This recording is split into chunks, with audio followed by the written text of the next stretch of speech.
Jacques Couel was one of the most interesting French architects of the 20th century. He was a friend of Picasso and Dali. His buildings are Gesamtkunstwerke, artworks in themselves. Every little detail, including the signed stone tile floor, is an integral part of a fantastic whole.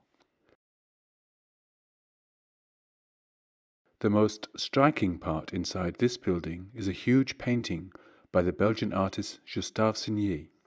He participated in Documenta 1 and Documenta 2 in 1955 and 59, along with Picasso, Jackson Pollock, Rauschenberg and Rothko, to mention just a few. The canvas is glued onto 20mm plywood and painted with acrylics. It measures almost 4 meters across, and it is anchored into the wall and embedded in gypsum plaster. The painting is dated and signed. In autumn 2014, we inspected it for the first time and found the beech plywood was actively infested by a wood-destroying beetle. Even though the hatching season was already over when we arrived, we found some fresh wood frass underneath the painting and a few dead specimens in the room. There were thousands of exit holes in the canvas. It is possible that this infestation had been active for decades, as this particular beetle is philopatric. Many generations stay in one and the same objects.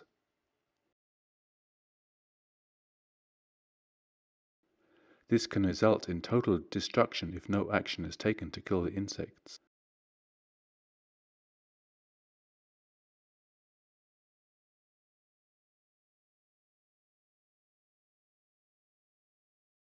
The larvae of the beetles had bored a gigantic tunnel labyrinth just between the top layer of the panel and the canvas, turning the wood into powder. In some spots the damage was severe, culminating in loss of substance. Partially the canvas and paint were gone, not to mention the wood itself.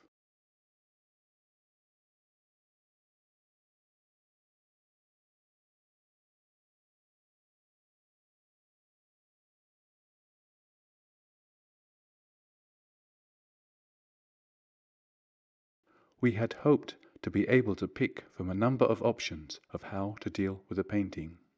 One of the options was to remove the canvas entirely from the panel and restore it in the Brussels iPark studio. But given the condition of the canvas, this was far too risky. The canvas had been completely eaten up in some places, leaving behind just the primer and the acrylic paint. The most affected part in the painting was the top left corner. Here the canvas looked like a sieve. During the preparation, we had covered the canvas with Japan paper as a protective measure.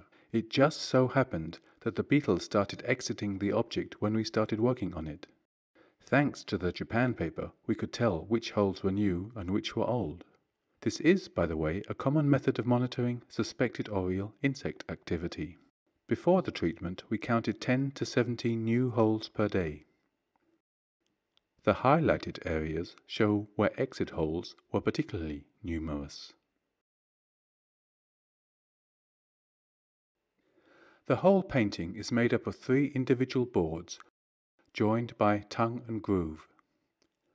A secondary localization of exit holes was found along the seam of these joins.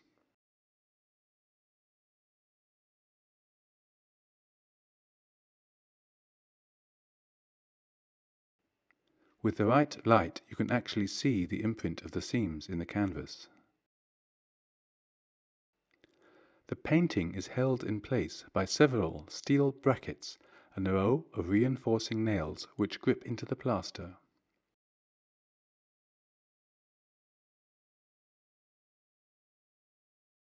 The most common beetle from the Anobridae family is Anobium punctatum, which every conservator has come across in his professional life. This one looks similar, but is in fact Nicobium castaneum. It lives on wood, paper, but also eats leather and parchment, which explains why it is sometimes referred to as library beetle. It does cause great damage in older books. Nicobium castaneum is found in all of Western Central Europe, but seems to feel very much at home in the Mediterranean.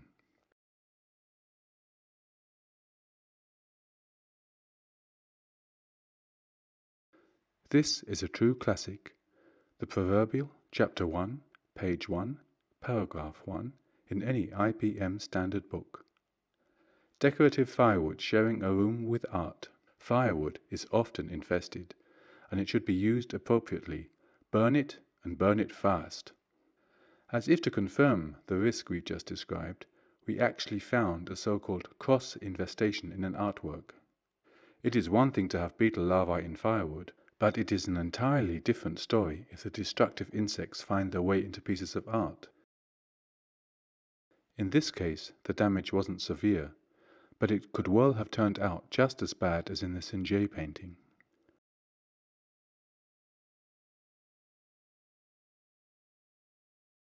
Once the scaffold was set up, the canvas was covered with PE foil.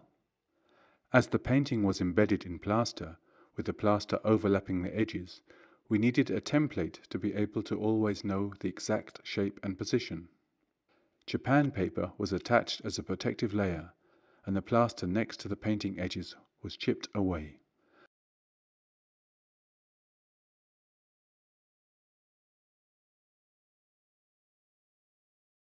We kept count of the newly emerged exit holes, killed all the beetles we could find, and vacuum cleaned the place regularly.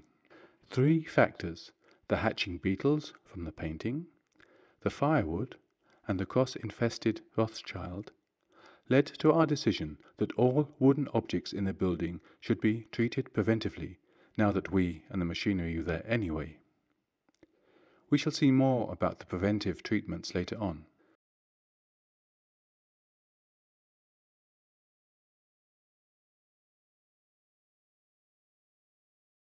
We had learned that there was no way to either take the entire painting down nor to remove the canvas from the wall, which left one option only: to treat the painting where it was, on the wall, in situ. So we built a temperature-insulating and moisture-tight enclosure around the painting. For this we used special foil reinforced with a timber construction.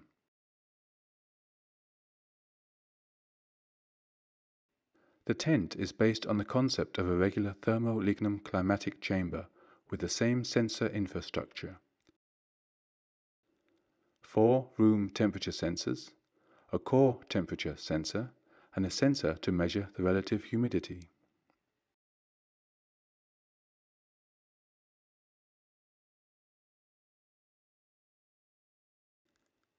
The closed air circulation is managed through 2 large air ducts.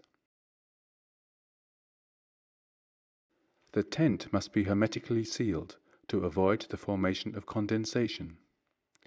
In fact, this tent was insulated so well that we didn't find a drop of condensation after the treatment. The ventilation unit and the electronic control unit were placed in the garage, as the distance to the painting wasn't far. The air ducts should be as short as possible, so as not to waste energy. The heart of the thermolignum processor is the so-called PLC, the Programmable Logic Controller. This is actually built into the electronic control unit. The laptop PC is just there to set the parameters and visualize the climatic conditions inside the tent.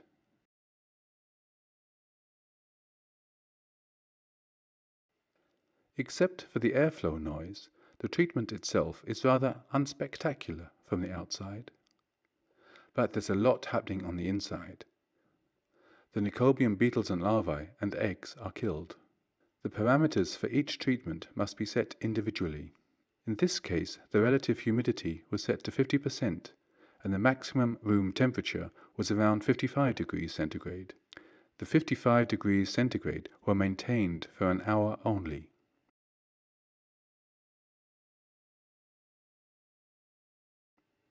After about 24 hours, the tent and all the sensors were taken down.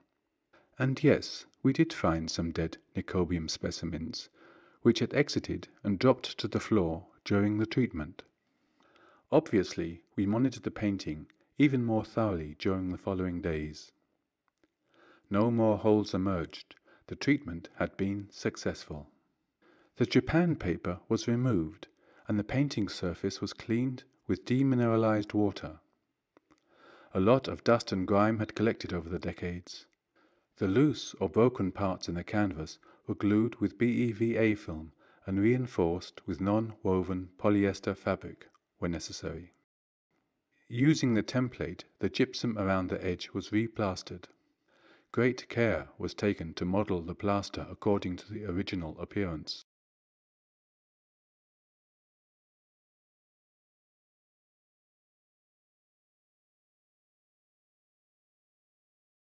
The exit holes were all filled with a custom-made BEVA filler.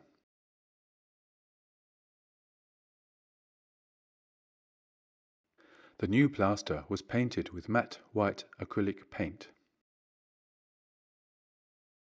All retouching executed with pigments with a medium of paraloid B72 in 25% diacetone alcohol and 75% ethanol. This part of the job was done.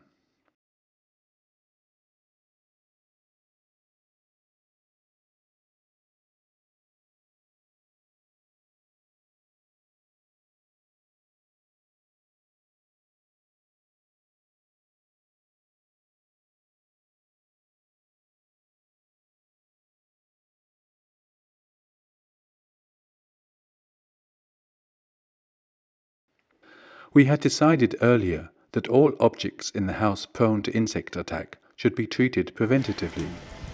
And who knows, perhaps some of these objects had actually been infested.